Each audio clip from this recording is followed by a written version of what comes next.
Waithera, I wonder from where you sit, in interacting with youth in the business sense, is there another way to mobilize them to kind of take power differently? It may not be through the ballot, but there's other avenues. And I wonder through KEPSA, are you finding new ways of mobilizing them to have a greater voice?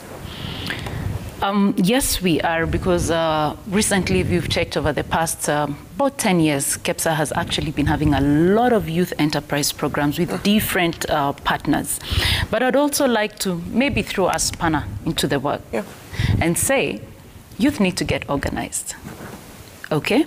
Now, if you've got 14 million youth aged between 18 and 35, yeah, let's look at it from an economic angle. If one young person, or rather if every one youth put 1 shilling, if they decide to organize themselves and put 1 shilling in an account, how much would they have instantly? 14 million shillings. If they put 5 shillings, how much would they have? 70 million shillings. What if they decide to just put 50 shillings? They would have 700 million shillings. And what if they just say, you know what? Let's all just remove 100 shillings every month. They would have about 1.4 billion or 1.5 billion shillings per month. Which bank would not want that bank account? Doesn't that give them the power to negotiate? Isn't it? Doesn't that give them the economies of scale they would require to create not just access to finance, but also access to market? What that means is that youth don't need to fight to be on anybody's table. It means they can create their own table. What is stopping them? 2 weeks ago, I was in a meeting, rather more like a workshop, that has brought together aspiring young politicians. So I would like to say in the defense of the youth, they are interested in politics. They are interested in running for different positions in the elections. But the question is this: what are they bringing to the table for the other youth? How well do you know your ward? Do you know the comparative advantage of your county? Do you know the comparative advantage of your ward?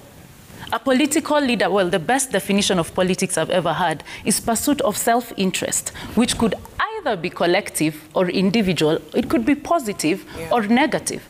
Now, the private sector is apolitical because what drives it is profit, revenue, and impact. It gives an opportunity to anybody and everybody to be able to operate in it. So my question to the young people is, how well do they know the laws, the policies that actually support them? If you look at the agricultural sector growth and transformation strategy, it wants to create over 1 million jobs.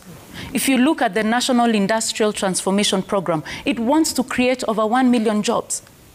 Those who are already in leadership, because we cannot say that there are no youth in leadership, what are they doing? How are they organized to ensure that all these opportunities are able to trickle down up to the village level?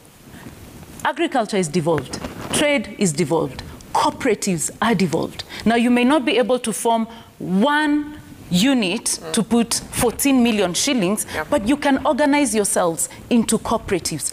Who are you waiting for to organize you when the literacy rate in Kenya for a while has been at 94.4% for those aged between 18 to 24, which of course those are then those graduating. So that means that we have enough young leaders that if they organized themselves, then they would be able to actually set a table.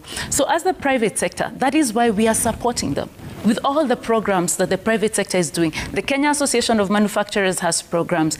KEPSA has got loads of programs.